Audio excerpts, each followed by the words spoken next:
My name is Alex Howard. For nearly 20 years, I've been a therapist here in London. I am deeply passionate about helping people make real, positive change in their lives. Having been through therapy myself at different stages of my own life, I know how transformative it can be. That's why I started In Therapy, a series that follows the stories of brave participants as they go on therapeutic journeys with me. Join us as we go behind the scenes, as people grapple with issues like depression, anxiety, and chronic illness, and join my mission to break the stigma around mental health and asking for help. This is In Therapy with me, Alex Howard.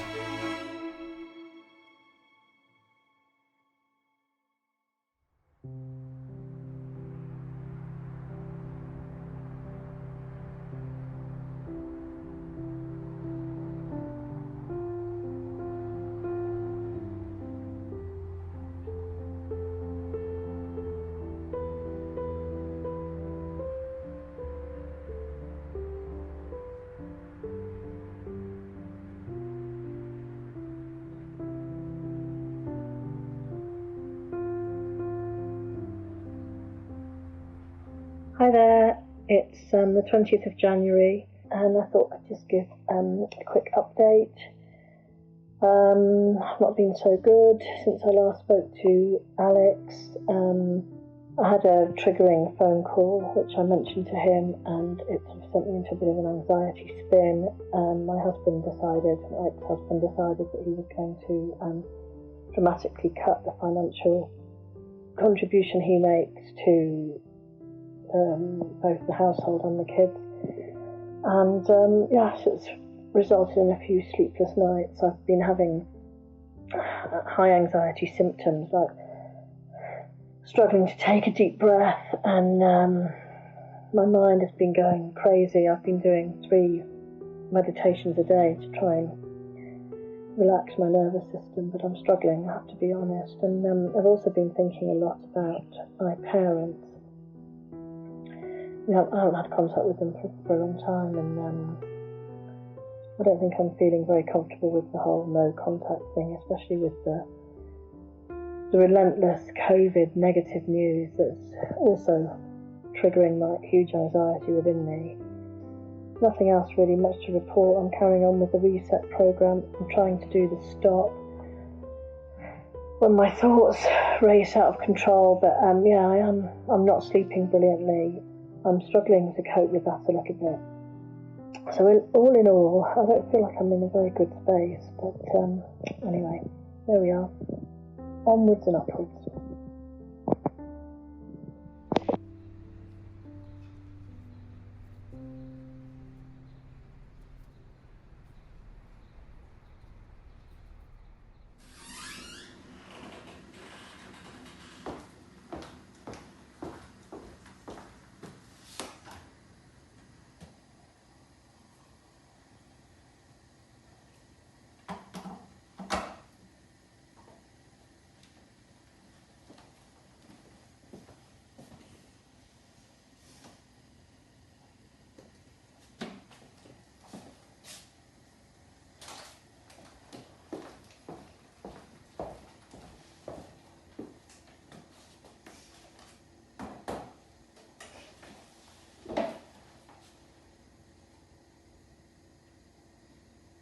Hi, Katie. Can you hear me?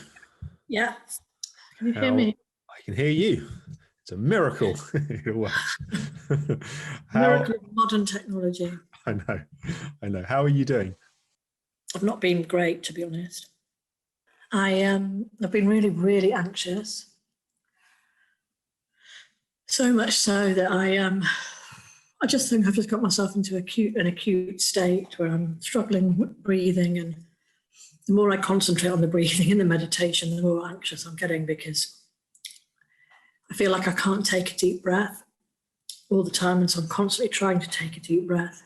And last night it kind of reached a peak where I've been trying so hard with the meditations and the stop process and doing that body scan. And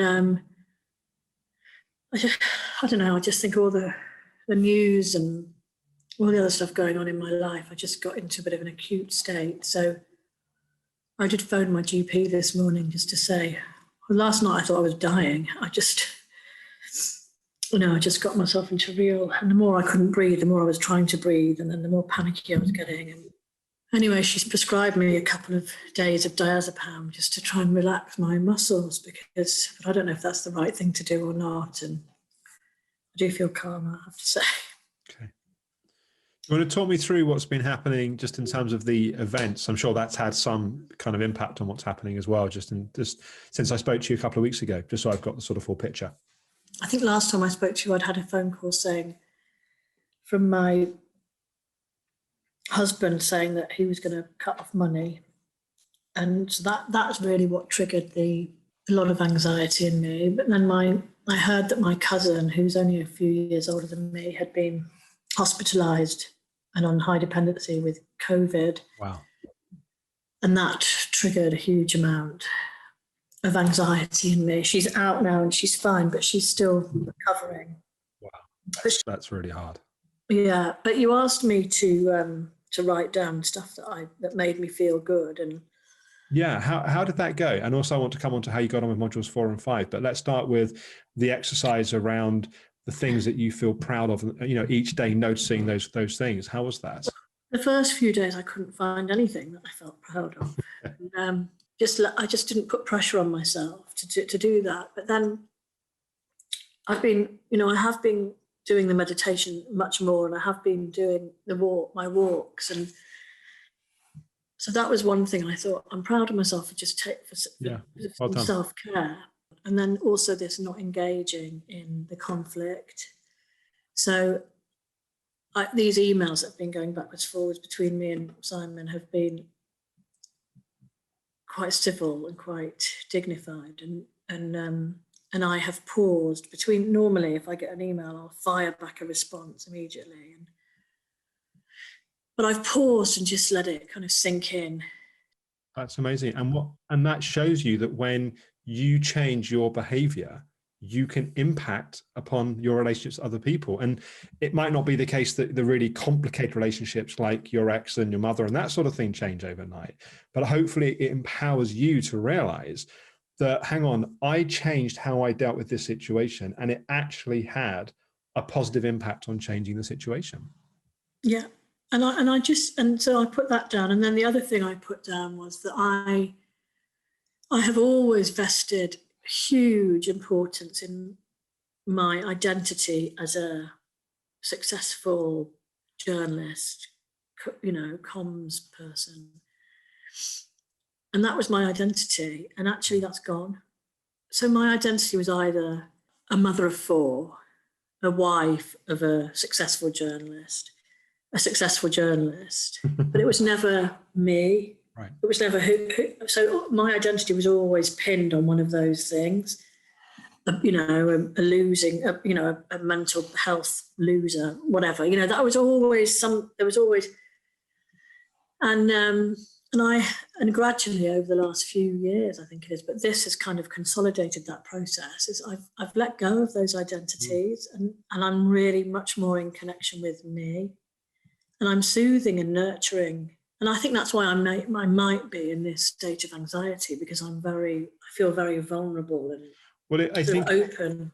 Yes, I think it raises a very important thing, which is when we're so used to relating to the world through those identities, there's a certain comfort and familiarity of those identities, although it's also draining, and they become barriers to the world. Because what happens is we relate through those identities, and people relate to us through those identities, which means we don't fully feel the connection, the holding, the support of life, because we're always kind of once removed. But equally, when you take those identities away, initially there is this place of, well, who the fuck am I if I'm not all these people? And that feels, on a felt level, it feels very vulnerable and very shaky, sometimes very young, very delicate. And that is as much as that might feel scary, it's also a good sign, because it means you're doing something new, something which is unfamiliar. And it's almost reconnecting with that little girl that was so frightened and bewildered and anxious before I started, using different substances and techniques to try and survive. Well, part of the reason why you use those substances and techniques was to try and protect her and get away from those difficult feelings. Yeah. And what you're learning. So now I've stripped all that away. It's kind of, oh my God, I'm just left with this kind of. And I think that's also why it's so upsetting to continue to be told that I'm this horrible, controlling, mean, manipulative person and that, they don't know how hard I've been working, but I've been working so hard to not act out in those behaviours. I've been working so hard not to, throw my toys out of the pram. And, in the past, I have thrown dinner plates on the floor and screamed and shouted. And, well, sometimes. I suspect it wasn't the first thing you attempted to do to make things different. No, it wasn't, no. And that's a sort of thing that comes down a path where many, many things have been attempted before one gets to a point like that. Yeah. How have you been getting on with the other part of the homework? So I asked you to go into modules 4 and 5 with the stop process and the presence process. And I wonder how that's been. And also I'd love to talk a bit about some of the things that you found yourself using the technique on. So the stop process, I've used it. I didn't find that as helpful as the presence process, but I think one leads on to the other almost. Yeah. So the stop process, I have caught myself going into thought processes like, so last night is a good example, and I was trying to use it last night when I did get myself into a state. And I was thinking, I can't take a deep breath, so maybe it's COVID, and I've got a bit of a cough, and then my head just started literally going, and then I've got aches and pains, and I know that's one symptom, and then I'm overweight, so if I go into hospital, I'm going to be on a ventilator and I'm going to die, and then they won't know where all my stuff, my paperwork is, and my head literally just went off. And what I call, as you probably remember from the module, what I call snowball thinking. You start with a little bit of snow, and then it rolls down the mountain, and it gets bigger and bigger and bigger each step that it goes. And then I was thinking, and I can't breathe, and even if I call an ambulance now, they won't. And what if I, and my head just was, and I was going. I say pause, just pause, and try and get that. And I do the kind of that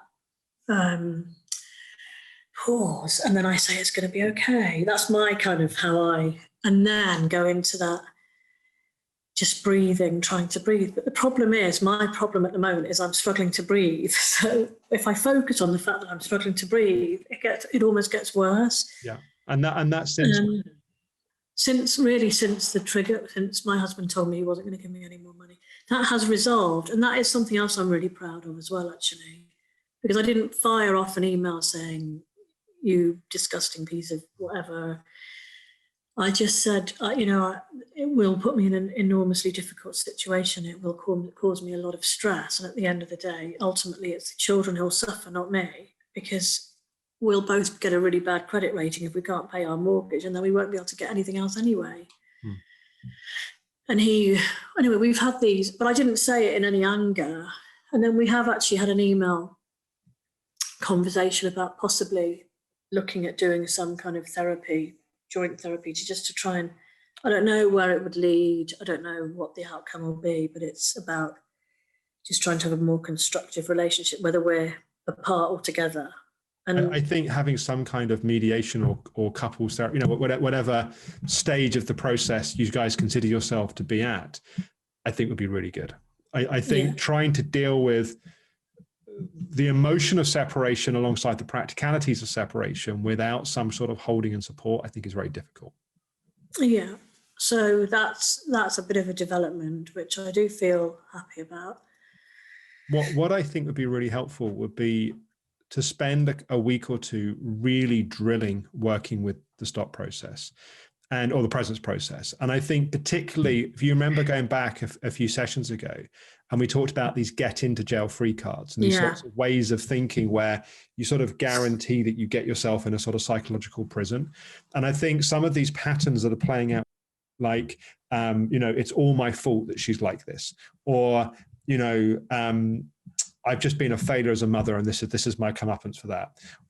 When you go into those patterns, or when you sort of find yourself getting reactive and sort of wanting to go to sort of war with her, again, using your pause and just settling and calming your system, I think would help you enormously. And I think it does sound like the not being able to breathe was a symptom that was triggered by the financial stress, because it's almost like, your oxygen's been, money is like oxygen when you haven't got enough of it, in a sense. So I'm hoping that with the resolving of that, you can just start to find a bit more space in your chest and just relax a bit more fully back into yourself. And the presence process I loved, that doing, just concentrating on fully relaxing your legs and your arms. The problem is my neck is still very painful, so I need to incorporate relaxing my neck as well into that, which I was doing. Do you ever do any kind of yoga? Yeah, I do. Well, I haven't done it for the last few weeks because of this money situation, but I was doing it every week. Yeah. Yeah, and there's tons of good stuff on YouTube, but I would start doing 20, 30 minutes of yoga each day. I think when you've got that sort of kind of neck tightness, that's the sort of thing that would just help all that ease. It's almost like, I'd love you to have a period of time where there's a really intensive period of self-care, like meditation every day, yoga every day, presence process multiple times through the day. Keep going with the journaling of the kind of positive things about yourself. And it's almost like, I'm going to really actively work to bring things back into balance. And I think you'll be amazed at the impact you can have.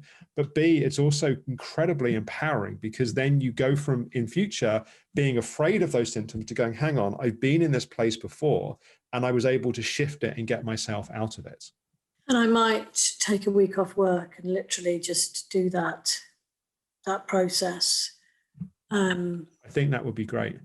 Yeah, I'm thinking I might do that. So having a sustained week or so of some time off work, and it's like you almost go on a mini retreat, like you're really committing to self-care in a really focused way. I think it's not just about shifting things now. It's about realizing that you can impact on how you feel, which I think is then much more empowering for the future. Yeah, I just think I did get into a real, whatever I was doing, I just couldn't get. I was waking up at 4 o'clock in the morning, and my head was already in full session. And there's a lot that you're already doing right. I think you've done great to keep going with the meditation, to keep going with the homework. I just think we need to double down for a little bit to just get things into a really solid place. I just want to really bed down the sort of psychological scaffolding, like the just getting things really solid, and also in this newer place of you meeting the world, not through all of these images and ideas, just making sure that sort of self-care is really in place to support that. Yeah, I agree. And it's painful, but I know that the work is helping, even though on the surface I'm still I'm struggling a bit, but I think that's part of it. And totally. And this sort of therapeutic work isn't easy. It's like the measure of success is not that everything suddenly feels effortless. It's hard work, but it's work that's worth doing. And I think you're feeling some of the fruits of that work, even though it's still really tough at the moment. It's just a new way of feeling and being for me. So it's not familiar. So it's anxiety provoking and it takes effort as well, because it's not yet fully sort of locked in. Yeah, definitely. It definitely feels like things are sort of calming a bit. So give that another sort of, that's in 2 weeks' time. If we see each other perhaps in person in 4 weeks' time, then hopefully things are looking better by then. Yeah. Thanks, Alex. You're welcome, Katie. And keep going with modules 4 and 5 at this point. Really keep working on bedding that in, because I think that's also going to help a lot as well. Okay, lovely. Thank you very much. Take care. Bye-bye. Bye. I hope you found this week's episode of In Therapy helpful. I think it really emphasizes the importance of prioritizing self-care. The more we look after ourselves, the more we work on our relationship with ourselves, the more we're able to meet the struggles and the challenges in our lives. They don't make those issues go away, but they give us more resources and more capacity to deal with them. And I think we're going to see more of that for Katie in the coming weeks. Now, it's sort of hard to believe, but this is actually the 50th episode of In Therapy. It's crazy to think when we started early last year that we would get to the point there's already such a library of content. If you haven't already, do check out previous episodes. We've recently released the story so far for the season 1 participants. I think that's a great way of getting a sense of some of what we cover on the channel. We're only just getting started though. We've got big plans, big ideas for the next 50 episodes and for the years to come on the channel. So if you haven't already, please do get subscribed. Please do also spread the word. We're getting close to 10,000 subscribers, which we're really excited about. So we'd love your support in getting the word out there. Next week, we're going to be catching up with Sally. Sally's been really working on prioritizing self-care and asking others for help. And we'll see some of the fruition of that, as well as have a conversation around the idea of toxic positivity. Here's a taste of what's coming up next week. I've always been that independent person, and so many things this condition has taken away from me, and there's just another one. Part of this chapter for you is asking for help and letting people support you. It's like a massive shift in my brain's got to happen, hasn't it, really? Because, like you say, I've always been like this. Is there an inner critic piece that comes in here somewhere? Probably, yeah. And if so, what do you think it's saying? It's probably saying that I'm a bit of a failure.